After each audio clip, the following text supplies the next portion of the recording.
We're going to talk about 1 Samuel 24, and David's still on the run, hiding in what ends up being a public toilet at a restaurant. But all right, what does the saying "actions speak louder than words" mean to you?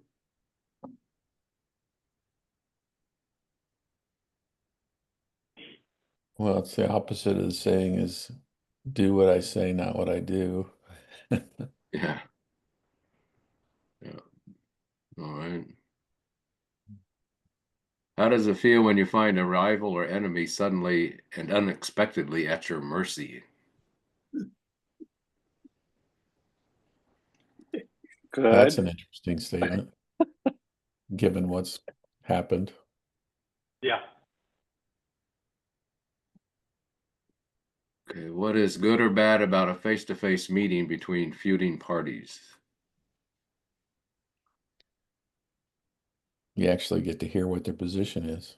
Yeah. Yeah. Could Things have, tend to get worked out that way. yeah. Can have more debate rather than yeah. Yeah, I hate to sound chauvinistic, and I know it's being recorded, but I tell you, in my years of breaking up fights, I'd much rather break up a fight between two guys than two ladies. A sexist would say. Yeah, well, it's absolutely true. I mean, you want to get yourself hurt, get in between two ladies at a family. Yeah. Okay, Rick, this is your part.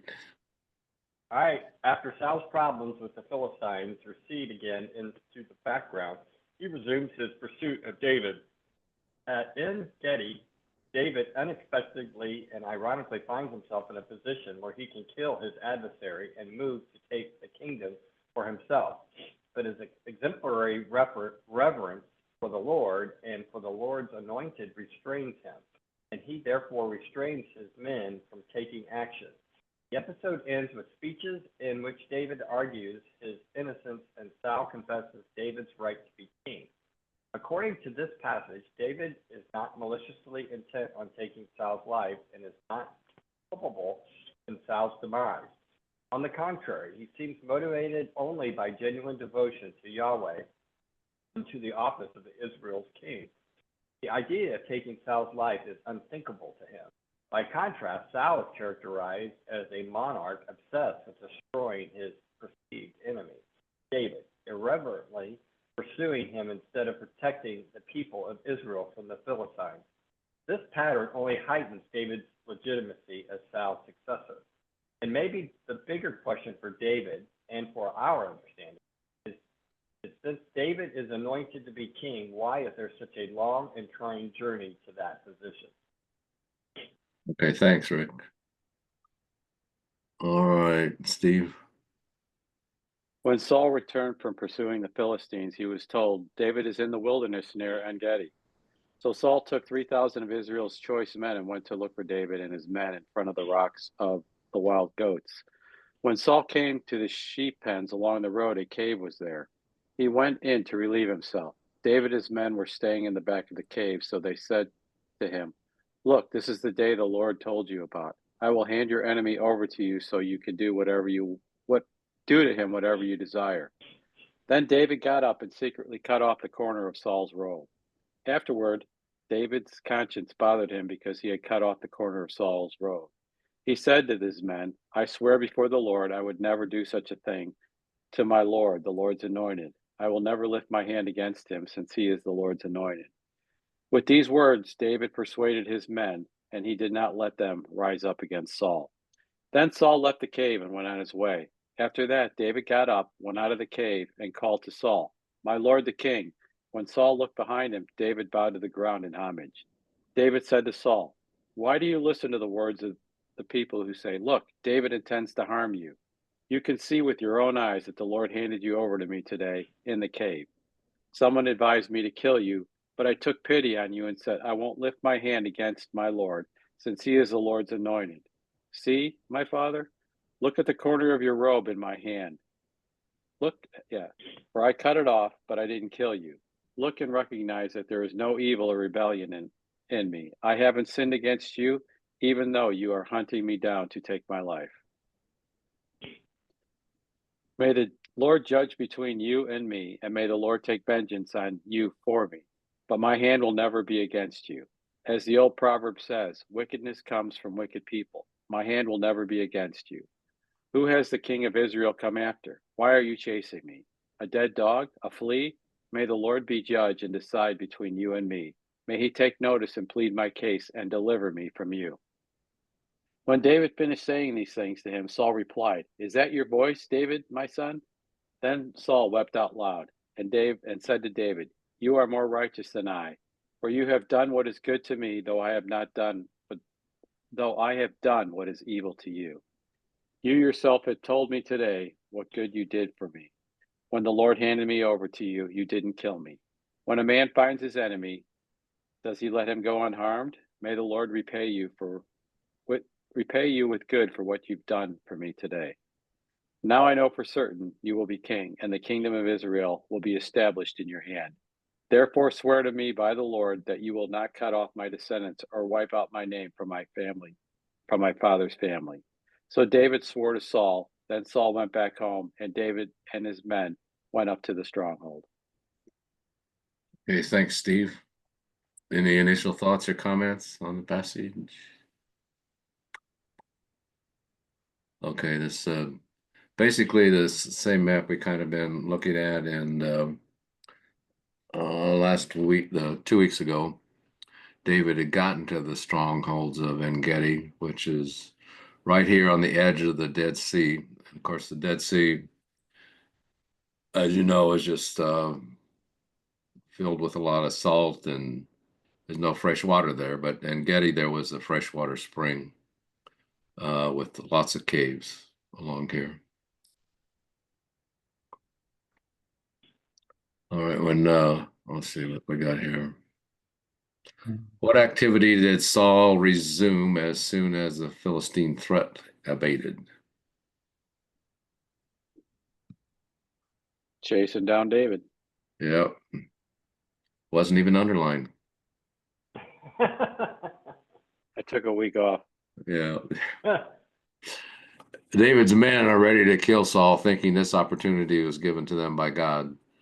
And actually, what they quote here, when the Lord says, I will hand your enemy over to you so you can do to him whatever you desire, was not something God said about Saul. It's what he told David about the Philistines. So, but they're using it here. Well, it doesn't say you can kill him either. No.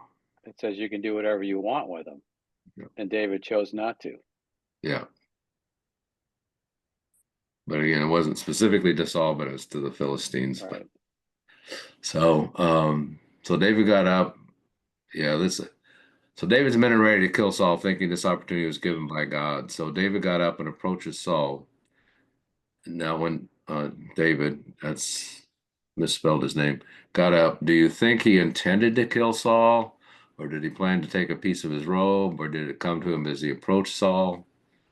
Because it wasn't like he was they were right next, they were hidden back in the cave for a while, so he was probably playing a ninja, kind of sneaking up on Saul. So what do you think his initial thoughts were when he headed towards Saul? I think his mind changed as he approached him. I think he intended to take him out. Yeah. He was talked into it, but then as he approached him, he was thinking towards God, and that's not what God would want him to do. Yeah. I think he must have had his sword drawn and ready, which I don't know. When I was thinking about that for a moment, just on the little details, kind of throw me off a little bit. But if he had his sword drawn, it's hard for me to imagine that a sword would be sharp enough to just slice off a piece of the robe real quick. But he probably had pinking shears. Oh, okay. All right. It's not a very honorable way to kill a king. No. while he's defecating, right? Right. Yeah. Well, And you think he took his robe off to defecate?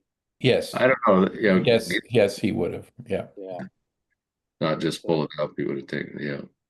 And I don't know, Dwight, what you saw in some of the commentaries that some of the things David actually felt bad for cutting his nice robe. Yeah, yeah. We'll get into that too. So, do you think David cutting a piece of Saul's robe had similar implications to back in 1 Samuel 15? So as Samuel turned to go, Saul tried to hold him back and tore the hem of his robe.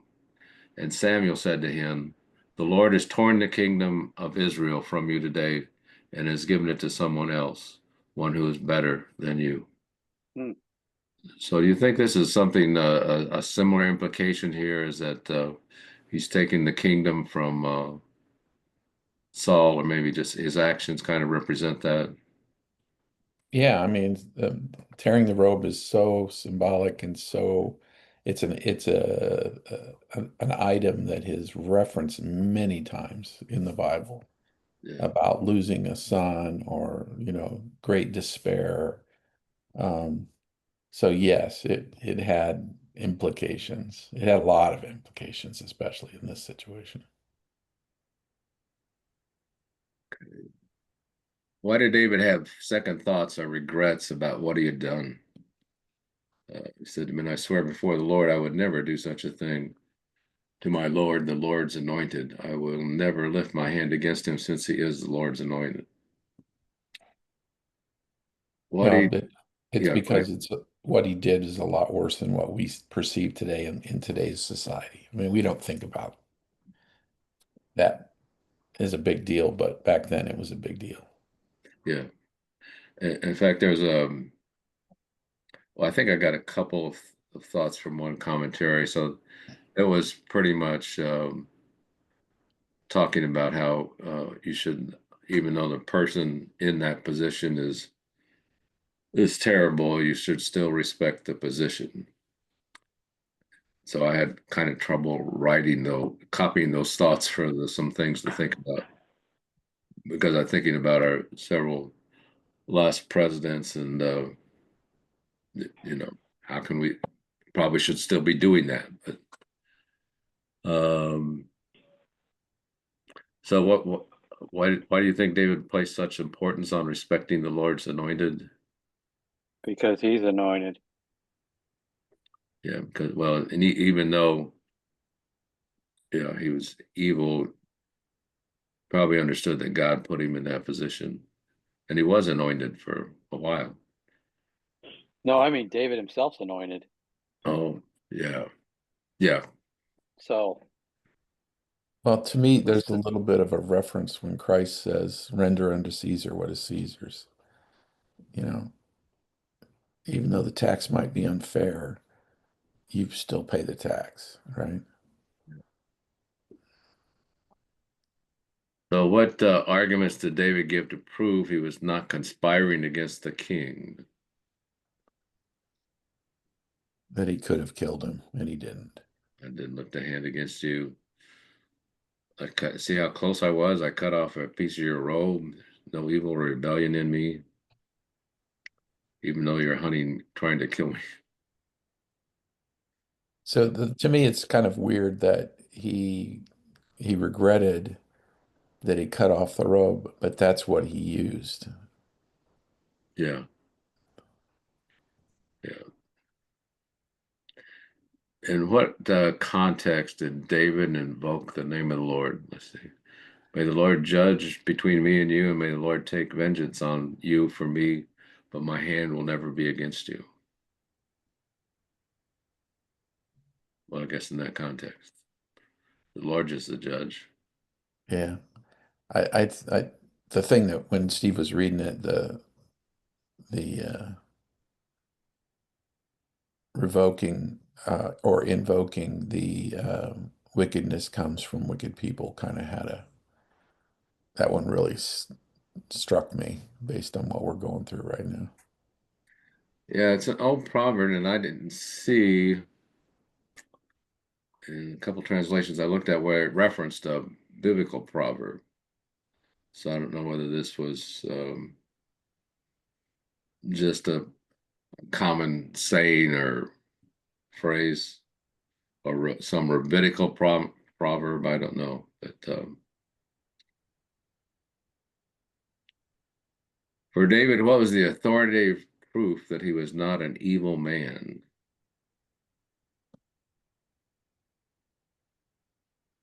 What was the proof? Proverbs. You know, throughout the Bible, there's a lot of parallelism to this that goes on, and it's even with because we've discussed this at length with the young men we work with, that how they have such a tremendous hate for their father, their mother, and how even with their wickedness, God wants the vengeance to be his and not yours, and that you still are to honor them and love them and go that route instead of being that judge and jury, and you carry out the vengeance. And David shows that here. You know, Saul was anything but kind Yeah. to David.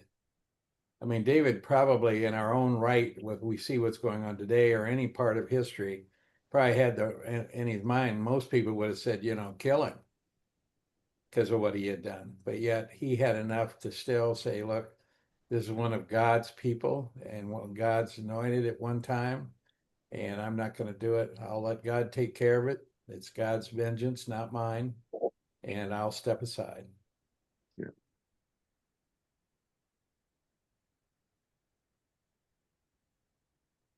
So why does David liken himself to a dog and a flea? Who has the king of Israel come after? What are you chasing? A dead dog? A flea?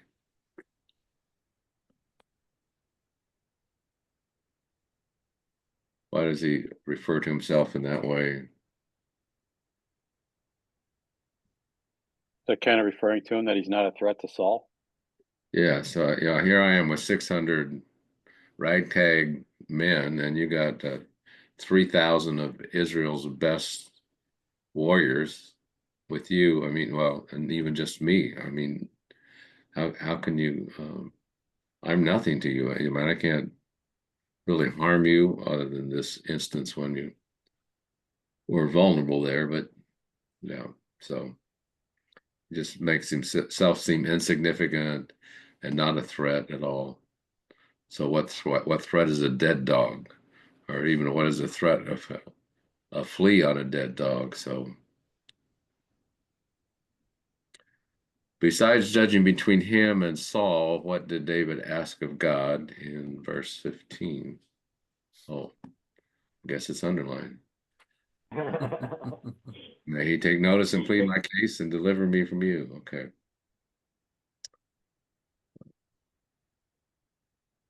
What emotion overcame Saul when he heard David's voice?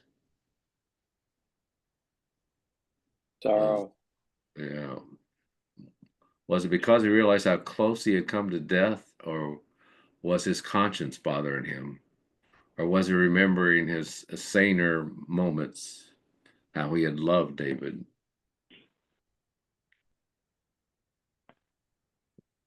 So I mean, we had discussions about him being evil spirits, right? Yeah.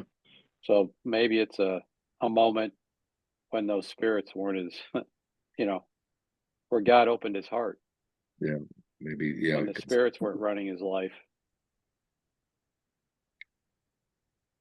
And you could think how much he cared for David. I mean, it was David was his son-in-law too, you remember. So, and he's really grateful to David for killing Goliath and all these things. But now he hates him. Now he's running after him. So maybe I have a flashback to that. What Saul had a conflict? tremendous ego. And I think some of this is the fact that when he wept out loud, it was just like any of us, you know, he had that ego and say, oh my gosh, you know, this guy, you know, he could have put me away for life and he didn't. So he had that moment of sympathy, empathy for David, but don't get us wrong that he still had that hate also, which was Yeah. stronger in the end. But for that one small moment, he, he had this question in his mind saying, wow, why would he do this? I would have killed him. Yeah. If he had been in the reverse, I would have killed him, but he didn't me. So he's probably wrestling with why. Yeah. In fact, well, the next statement right after he wept out loud and said to David, "You were more righteous than I, for you have done what is good to me, though I have done what is evil to you." So that answers question 11. Question he made regarding his own behavior.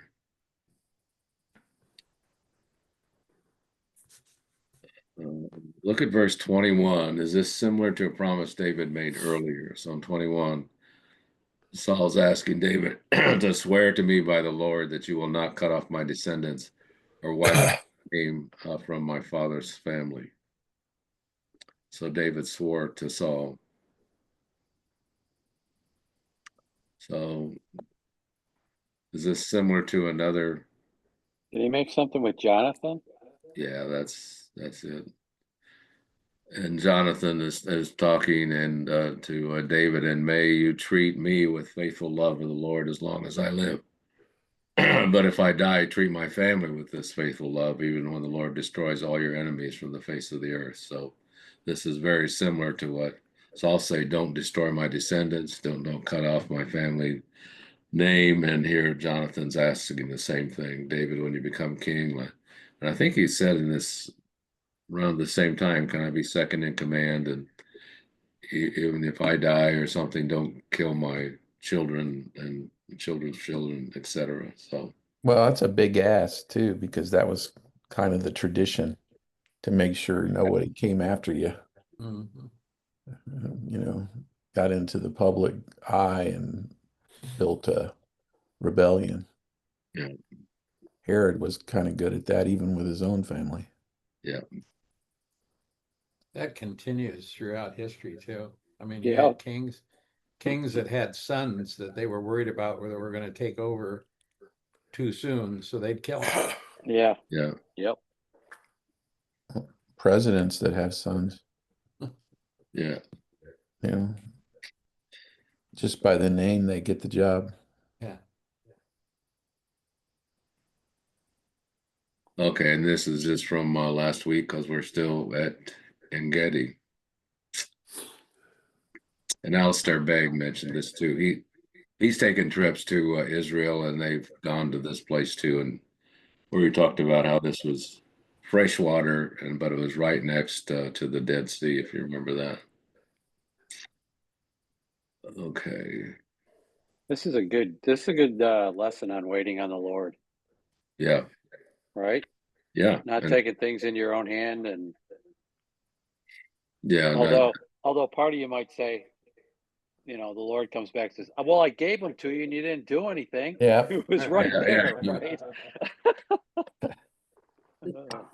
So, can you think of another instance in the Bible where someone was appointed or destined to be a king and they chose to follow God's plan or path, enduring the hardship, even though they had an opportunity to take a shortcut?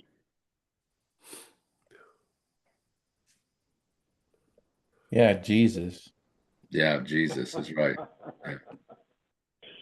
That's it. Because Satan said, well, here, you don't have to go through all this shit. I'll just make it happen.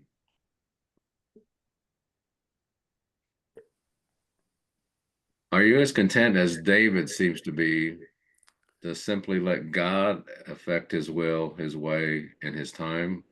Or are you likely to help God out in some way?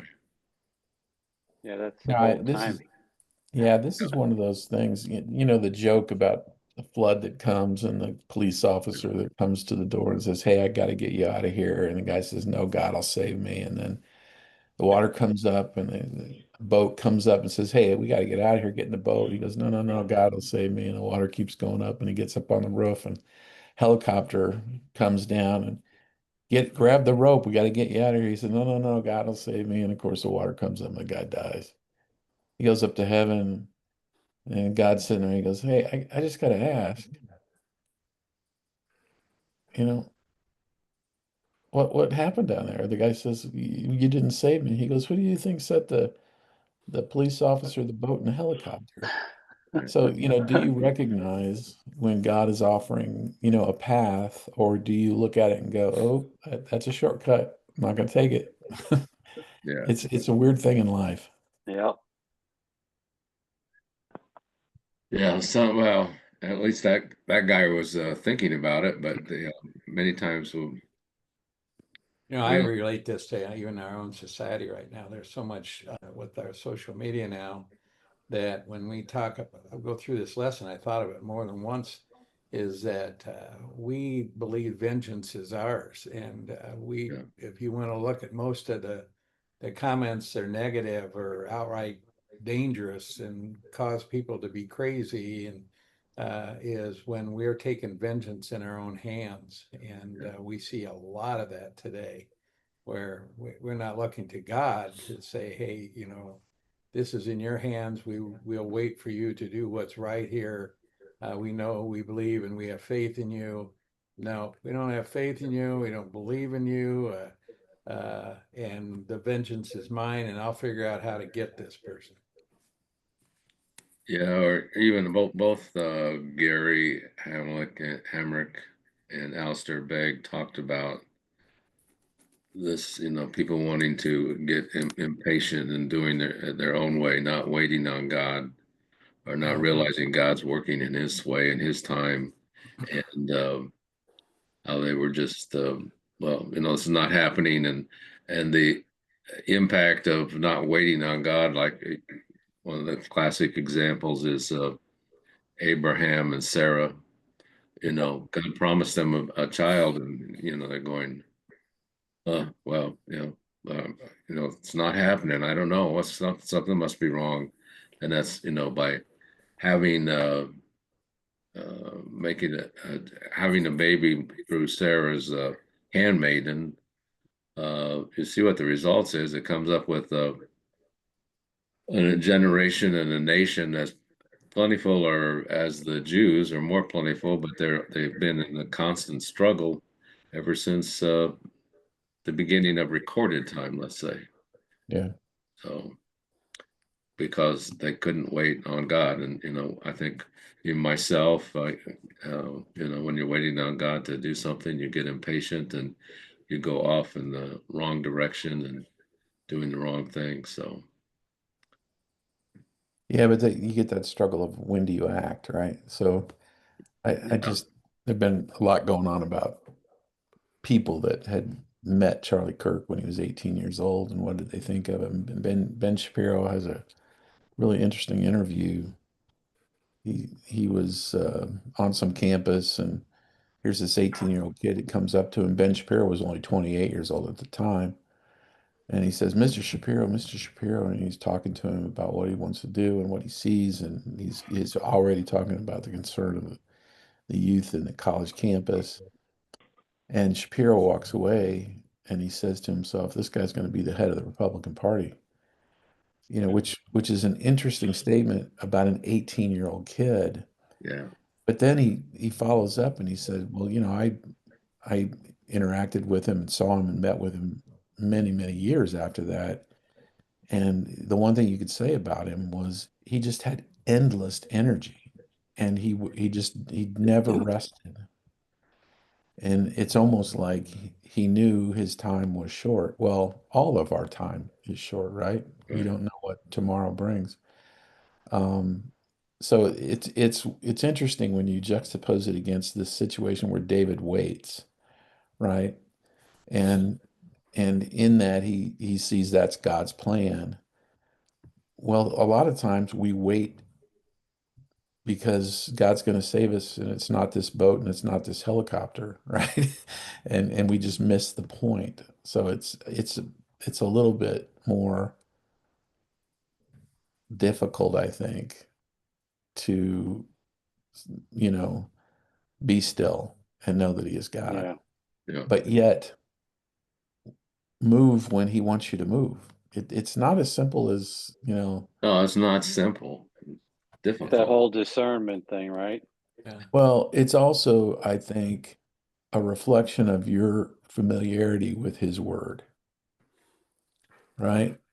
I think the more familiar you are with his word and his whole work, the whole Bible, you can interpret those stop and go moments more easily.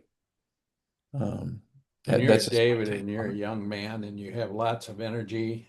I think it's tougher. And I always think about I think about what was said here and what the meaning of this is with David. And then I think of my mother. My mother I used to go and say, they wronged me and they were wrong. And I'm going to do this and I'm going to do that. And she looked at me and said, Gary, what goes around comes around. Just relax. And there's a lot of that in there. I look back at those days where she was absolutely right. And when I followed that, later on, and you go, wow, God really did take care of that. I didn't need to do it. God did. Yeah. But you needed to have the patience, perseverance, and the ability to do that.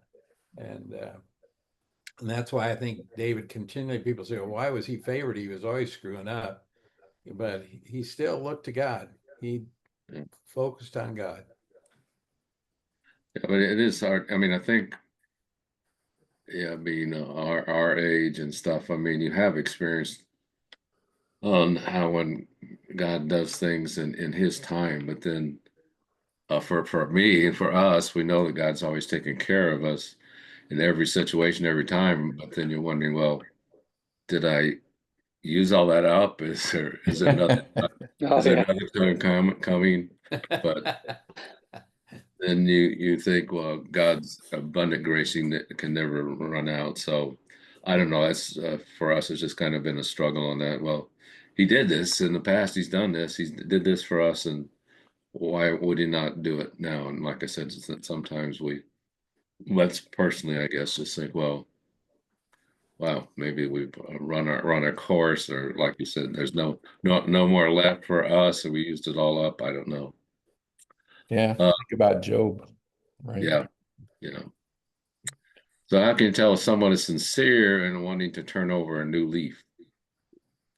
Actions. Yeah. Oh yeah, goes back to what we talked about. So that's probably what David he's looking to Saul. He sounds sincere, but we see he's not. So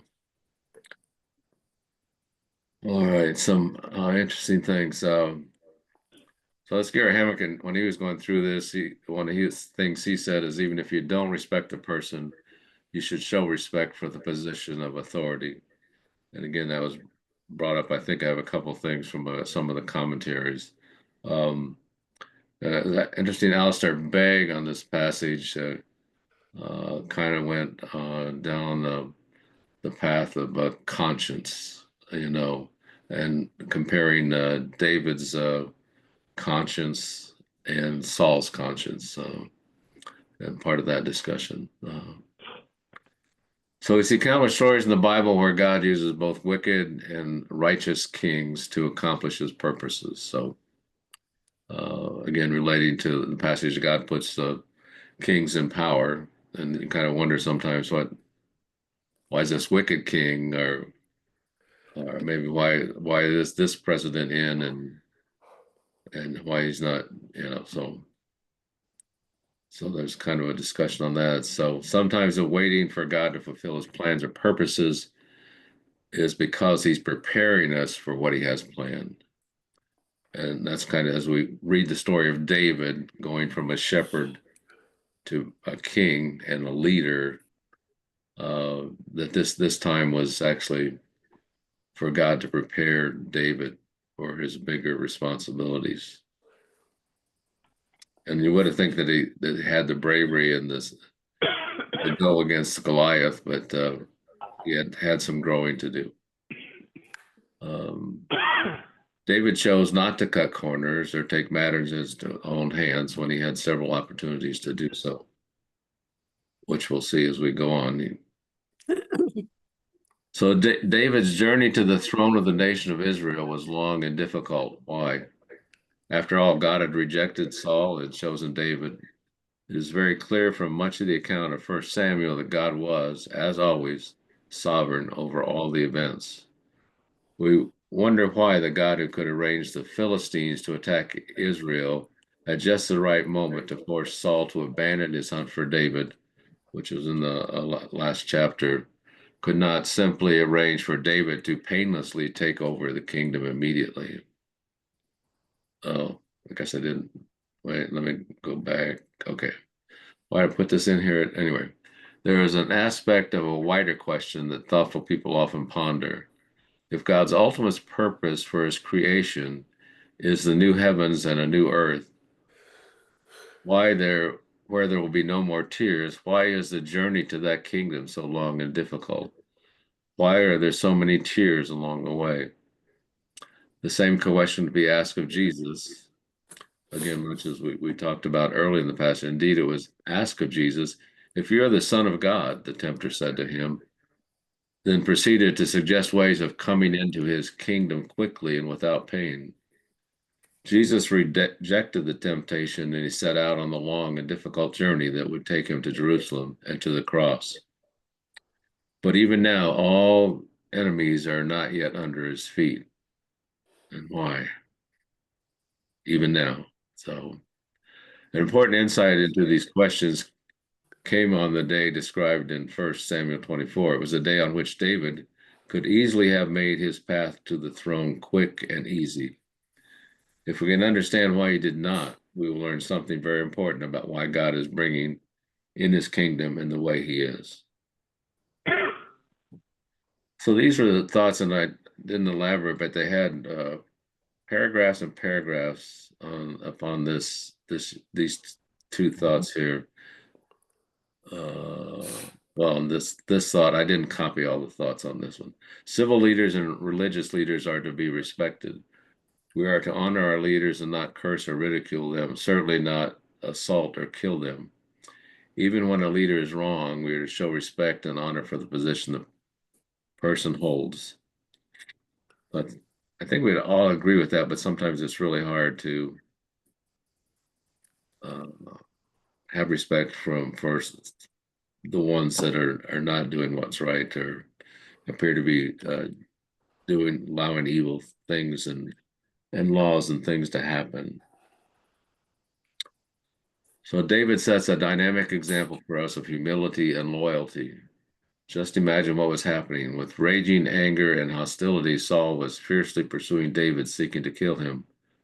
But out of respect for God's holy word, which states that rulers are to be honored, David humbled himself before King Saul. He humbled himself and declared his loyalty. Saul was wrong, wicked, and evil, and he had even been driven insane by his sinful behavior. And also Alistair Begg talked about how having a guilty conscience can drive people crazy if they don't resolve it through Christ. Go to Christ and confess their sin and repent, and so how it can drive people crazy. So that's what was kind of his take on part of this. Nevertheless, he was the ruler over God's people. For this reason, David humbled himself and declared his loyalty to King Saul. What a dynamic example for us. God's holy word commands us to live lives of humility and to give our loyalty to the leaders who rule over us. So any thoughts on any of this? Comments? Kind of pertinent. Yeah. Yeah, I had trouble embracing that. I was almost not going to even include those comments based on what we've been through the last several years. So it's interesting. This is a definition of a worldview, right? Yeah. This is, I have a biblical worldview. That's what David is living out here in his actions. And what we're seeing and what happened recently is somebody acting out on a completely different worldview. Yeah, exactly.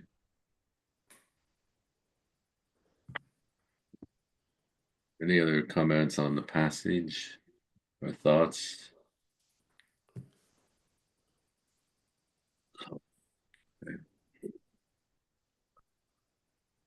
All right, I think, this is a takeaway card from 2015. Several lessons for us in this passage. David was anointed king by Samuel at God's direction. And it seemed that in that cave, God was giving Saul to David to make his dissension to the throne happen. It seemed that way to David's men, and maybe to David up until the last moment. Sword poised, ready to strike. However, David knew it was not his to take by his own power, but could only properly come to him as God's gift. We see here another example of why David was a man after God's own heart, a man of integrity. Just as David's descendant Jesus had the opportunity to shorten his path to becoming king, which he already was, he chose to follow his father's path and time. We have a similar issue in that we know who we will be in our Heavenly Father's kingdom, but struggle with why he is bringing his kingdom in the way he is. So, any thoughts on this? We go way back to the very beginning when Samuel was talking to God, and God said, why do they need a king? And the only ideal king is where David knows his position and who he is, but he's not really the king. Yet he always looks to God to being the king. So when we look at our lives over the years of where we're at, there are some people that are evil enough to say, well, I'm president or I'm dictator or I'm this despot that says it doesn't matter because I'm in charge and I can do what I want. But you're never at that level. You never, ever will be at that level. As long as God is still God and you believe that God is there, God is our king. And I think that we get caught in thinking that our time on earth is the ultimate, that what happens on earth, is the end, and it is not the end. And, when that day comes and you go, oh, crap, Yeah, this is not the end. And, what did I do? And how did I live? And what did I believe? And did I put God first? And did I repent?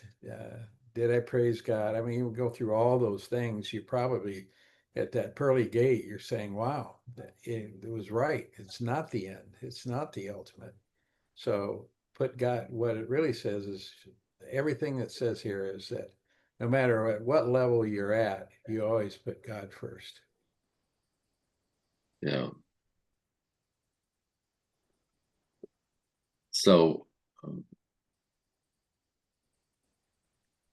that kind of reminded me of that old joke about Forrest Gump at the pearly gates, and that St. Peter's asking, said, "Well, Forrest, glad to see you here. We just have a few questions, and if you answer these correctly, you can get into heaven."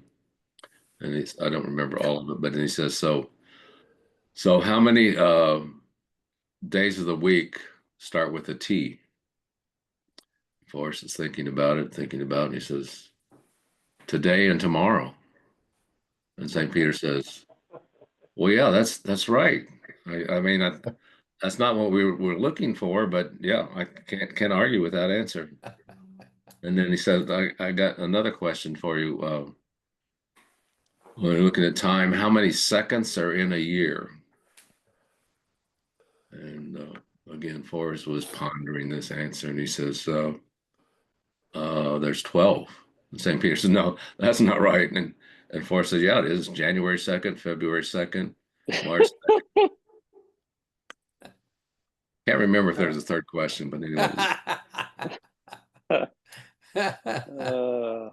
Pretty good. And so St. Peter said, "Run, Forrest, run, you're in." So Dwight, the way your mind works, it's amazing. You got that out of this. Yeah. Great. Okay. So, any other comments on the passage, and then we can move to the updating on the prayer request and